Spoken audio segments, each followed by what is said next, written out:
Welcome to Women Awakening. I'm Cynthia James, and this network is about changing lives one woman at a time.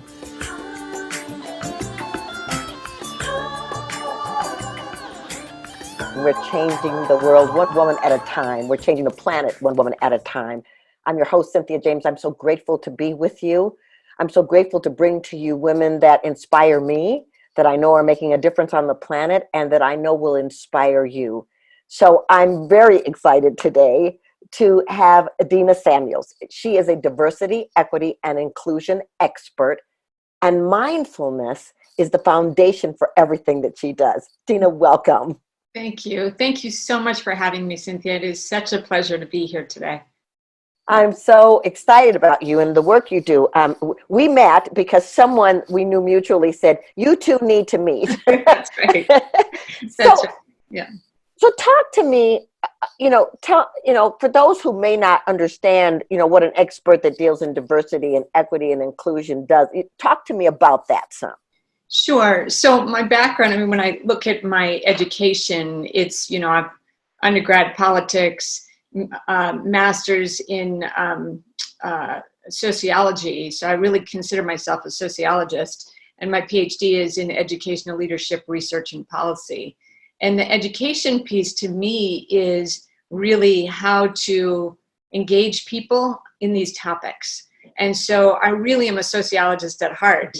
But so that's the work I do, but it's all about engaging people in this work so that they understand that really the true transformation we need to be having on the planet right now.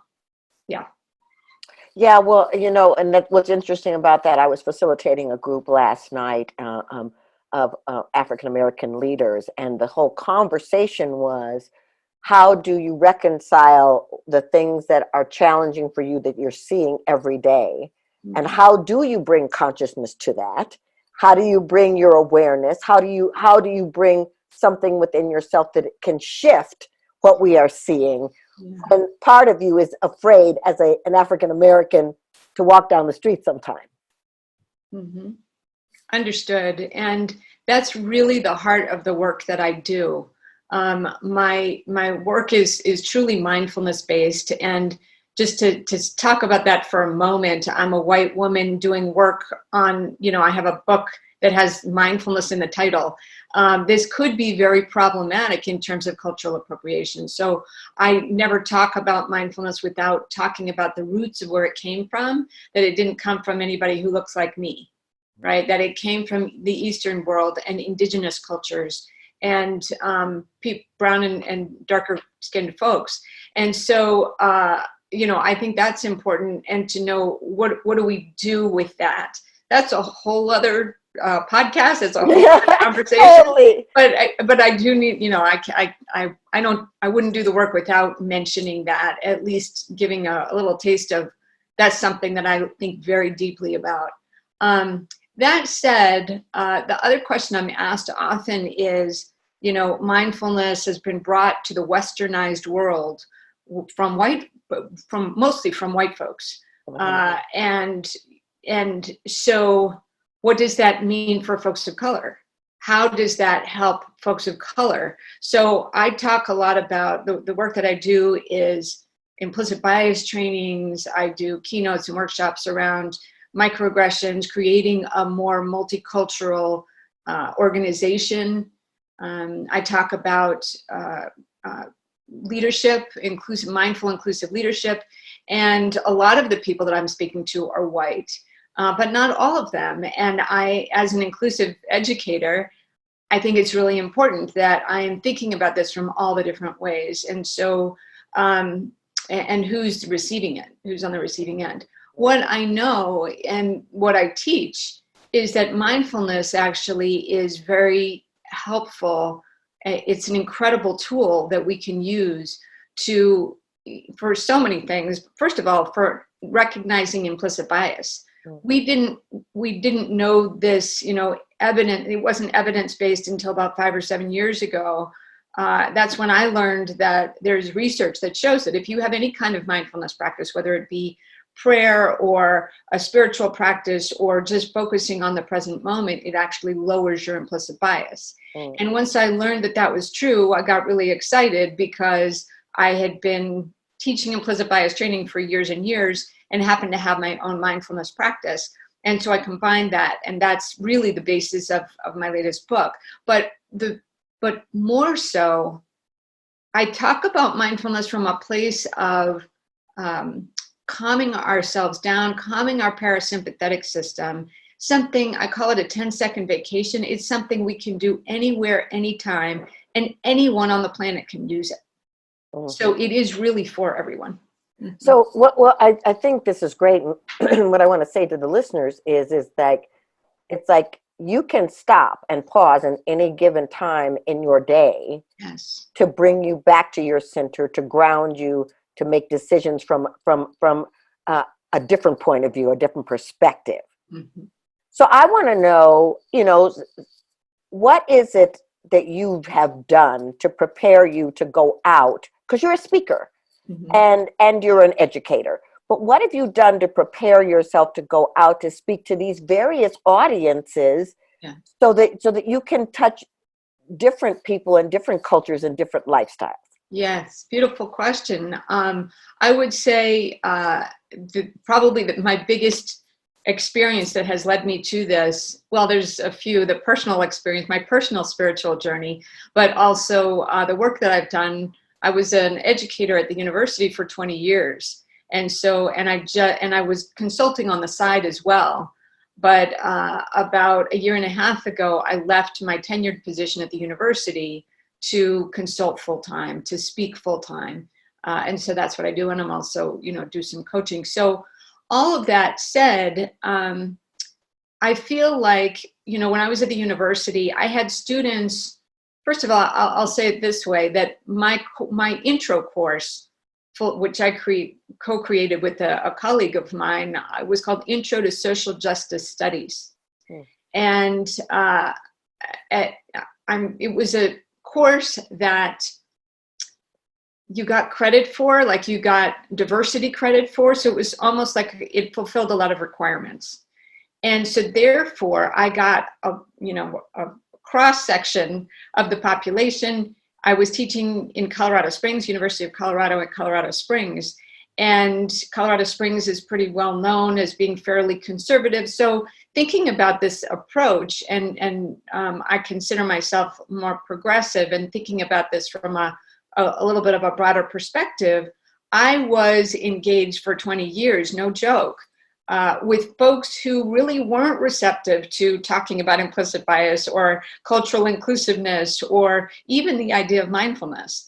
And so it has been a beautiful education for me to be able to really speak to anyone at this point. Well, I love this, but I want to ask you, because here's something I think is important. What you're talking about is a tangible kind of obstacle to teaching and delivering what you want. Mm-hmm. So what's your advice to women who have a passion for something, want to deliver it, and kind of are hitting walls along the way? What do you want to tell them in terms of doing this work in particular, or anything? Their work, any work? Mm-hmm.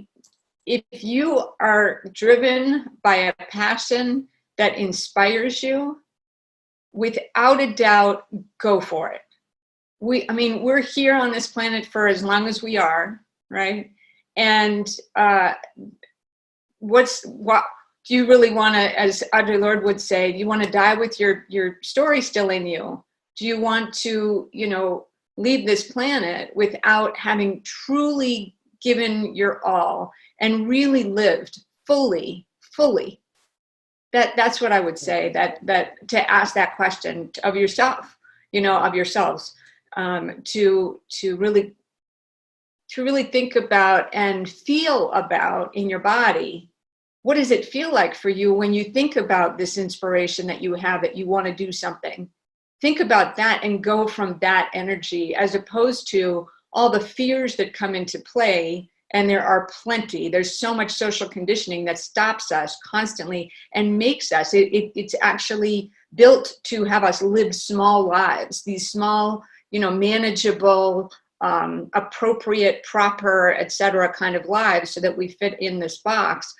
I don't know about you, but I don't want to be fitting in some box. Like, I really want to expand beyond that. Yeah. I love that. And so some of my clients, are watching what's going on in our country and in the planet, and the separation and division, and they want to make a difference, and they activism calls them, but they're not necessarily wanting to be out with a picket sign or marching. What do you tell those people in terms of where they can look to find places to bring their activist heart? Oh, I love that. The activist heart is just a beautiful image in my mind.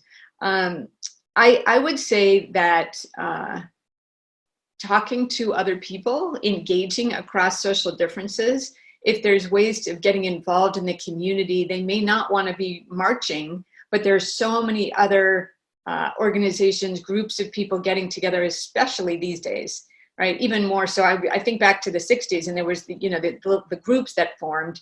We're in that place again, right? Where groups are forming, neighbors are getting together. I'm holding a party next week. A friend of mine is hosting specifically for a candidate who believes in these values. And I think having those kinds of conversations, and especially building relationships across social differences, in my mind, is the antidote, or at least one of the antidotes to social injustice. Oh, I love that. So, if people want to be in touch with you, they want to find out what you're doing, how do they find you? The best way to reach me, honestly, is my website, which is denasamuels.com. Couldn't be simpler. So DenaSamuels.com. You got it.